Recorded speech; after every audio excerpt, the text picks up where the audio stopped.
Hoy en STC Social Trading Channel nos metemos de lleno en la mente de una auténtica leyenda, en la psicología de un especulador como poco sabido. Vamos a analizar una de las historias más fascinantes y a la vez trágicas de Wall Street, la de Jesse Livermore. ¿Cómo es posible que el mismo genio que fue capaz de amasar fortunas increíbles fuera también quien construyó pieza a pieza su propia destrucción? Aquí Carlos con Pepe al otro lado. Efectivamente, esta es la segunda parte de nuestra serie sobre este gigante de los mercados. Si ya vimos sus métodos, hoy vamos a lo realmente complicado. A lo más profundo, su cabeza, su psicología. Claro, es que para entender bien por qué cayó, primero hay que hacerse una idea de lo alto que llegó. Y no hablamos de suerte, no. Hablamos de un talento casi sobrenatural para esto de los mercados. Mirad, esta imagen nos lleva directos a finales del siglo XIX, a un sitio llamado Bucket Shop, que, ojo, no eran bolsas de verdad, eran más bien casas de apuestas sobre acciones. Y ahí, en ese ambiente, aparece un chaval de 15 años, sin estudios ni nada, y empieza a ganar. Y a ganar de forma consistente. ¿Su secreto? Pues no era suerte, no. Era una habilidad casi mágica para leer la cinta del ticker, para sentir el mercado, para intuir lo que iba a pasar antes que nadie. Y aquello que empezó con una ganancia de $3, acabó convirtiéndose en leyenda. Lo alucinante de su carrera, de esta línea de tiempo, es la escala. No hablamos de pequeños aciertos. Ganó millones de la nada anticipando el pánico de 1907. Y luego, claro, el gran golpe. Se le conoció como el gran oso de Wall Street por amasar $100 millones en el crash del 29. 100 millones de entonces, para que nos hagamos una idea, hoy serían miles y miles de millones. Una auténtica barbaridad. Y claro, todo ese éxito no se quedaba en el papel. Era muy real, muy opulento. Vivía literalmente como un rey, porque en cierto modo lo era. Wall Street era su patio de recreo. Pero, y aquí está el kit de la cuestión, mientras todo el mundo veía al rey en su trono de oro, por dentro la historia era muy diferente. Se estaba librando una batalla campal. Y es justo aquí donde la narrativa cambia por completo. Dejamos el brillo del éxito y nos metemos en la oscuridad de su lucha interna. Porque el mayor enemigo de Jesse Livermore, el que de verdad le podía hacer daño, no estaba en el parqué de la bolsa, estaba dentro de su propia cabeza. Y lo más trágico de todo es que él lo sabía perfectamente. Esta frase que veis es suya. Él entendía, a nivel intelectual, que la verdadera guerra no era con los gráficos, sino con la mente. Pero claro, una cosa es saberlo y otra muy distinta es ser capaz de dominarlo. A ver, el meollo de todo es este. Livermore decía, y con mucha razón, que un especulador debe tener miedo a las pérdidas para cortarlas de raíz y esperanza en las ganancias para dejarlas crecer. El problema, que él en la práctica hacía justo lo contrario. Tenía esperanza en que sus operaciones perdedoras se dieran la vuelta, y miedo a que las ganadoras se esfumaran, así que las cerraba enseguida. Todo su genio analítico saboteado una y otra vez por sus propias emociones. Y es que, por lo que sabemos, sufría de depresiones muy fuertes. Pensemos un momento en la presión de ser el genio, de que todo el mundo espere que aciertes siempre, de tener que superarte a ti mismo una y otra vez. Si a eso le sumas una soledad tremenda, porque en la cima se está muy solo, pues tienes la tormenta perfecta para que los impulsos autodestructivos tomen el control. Bueno, ¿y cómo se traduce toda esta batalla interna en el mundo real, en el dinero? Pues en auténticas catástrofes. Porque, insistimos, su mente no fallaba al leer el mercado. Su mente fallaba al controlarse a sí misma. Su carrera no fue una subida y una bajada. No, fue un ciclo sin fin.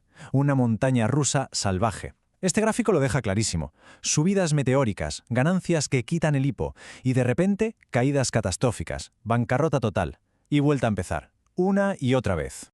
Y aquí la cifra que lo resume todo. 4. 4 veces lo perdió absolutamente todo. Esto ya no es un error, ¿verdad? Es un patrón de comportamiento. Lo increíble es que su genio era tal que siempre conseguía levantarse y reconstruir su fortuna para, inevitablemente, volver a caer por culpa de los mismos demonios emocionales. Hasta que en 1940 la lucha se acabó. Se suicidó en el guardarropa de un hotel en Nueva York. Y su nota final es desoladora. No habla de dinero ni de acciones, habla de estar cansado. Cansado de luchar, de no poder más. Es el final de una vida entera de guerra contra sí mismo. Bueno, hacemos una pequeña pausa aquí. Solo una cosa. Si el contenido os está gustando, suscribíos al canal, dadle un like, que no cuesta nada, y dejadnos un comentario. De verdad que nos ayuda un montón. Venga, seguimos, que ahora vamos a sacar las lecciones de todo esto. Porque la historia de Livermore es mucho más que una simple biografía. Es, en realidad, un manual práctico de psicología del trading. Sus demonios internos son exactamente los mismos que acechan a cualquier trader hoy en día. Quizás ahora les ponemos nombres más técnicos, pero son los mismos. El primero de todos, el exceso de confianza, el overconfidence. ¿Qué es? Pues esa sensación de ser invencible después de una buena racha, ¿no? Ese momento en el que empiezas a pensar que no puedes fallar, y es justo ahí cuando empiezas a asumir riesgos estúpidos y a saltarte tus propias reglas. Livermore sabía que era un genio. Y ese era el problema. Esa certeza era su punto débil. Cuando su ego se disparaba, adiós a las reglas. Rompía las mismas normas que él había creado y que le habían hecho rico. Empezaba a operar con mucho más dinero del que debía, convencidísimo de que el mercado al final le daría la razón. El problema es que el mercado no siempre lo hace.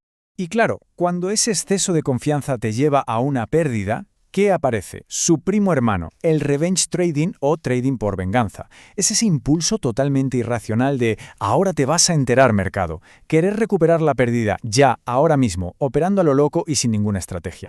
El caso del algodón es el ejemplo de manual. Tomó una mala decisión y en vez de asumirlo, cortar y pasar a otra cosa, se obsesionó. Empezó a comprar más y más, y ya no lo hacía por análisis, no. Lo hacía para intentar doblegar al mercado, para vengarse de su propio error. Fue una batalla personal contra el mercado. Y claro, intentar parar un tren en marcha con las manos, pues solo puede acabar de una manera, desastre total. Entonces, después de ver todo esto, ¿cuál es la gran lección? ¿Con qué nos tenemos que quedar de esta vida de luces y sombras tan extremas? Pues una vez más, la respuesta nos la da el propio Livermore. Él decía que el dinero de verdad no se lo daba su capacidad de análisis, se lo daba su capacidad de esperar, de estarse quieto. ¿Se entiende? La paciencia. El gran juego, el que da los grandes beneficios, no es el de estar todo el día comprando y vendiendo. Es el de la disciplina mental, el de la paciencia. Y aquí nos queda la pregunta final, la que su historia nos lanza directamente a la cara y que es tan válida hoy como hace un siglo. ¿Por qué es tan difícil dominar nuestra propia mente? Mucho más que dominar cualquier técnica o cualquier gráfico. Porque podemos tener los mejores sistemas del mundo, pero si al final no nos controlamos a nosotros mismos, de poco o de nada va a servir. En el próximo capítulo de la serie vamos a ver algo fascinante. Cómo Livermore, a pesar de sus demonios, creó unas reglas de gestión del riesgo que a día de hoy siguen siendo oro puro. Y como siempre recordad que todo esto tiene un fin puramente educativo, que no es ningún tipo de recomendación de inversión. Muchas gracias por acompañarnos y hasta la próxima.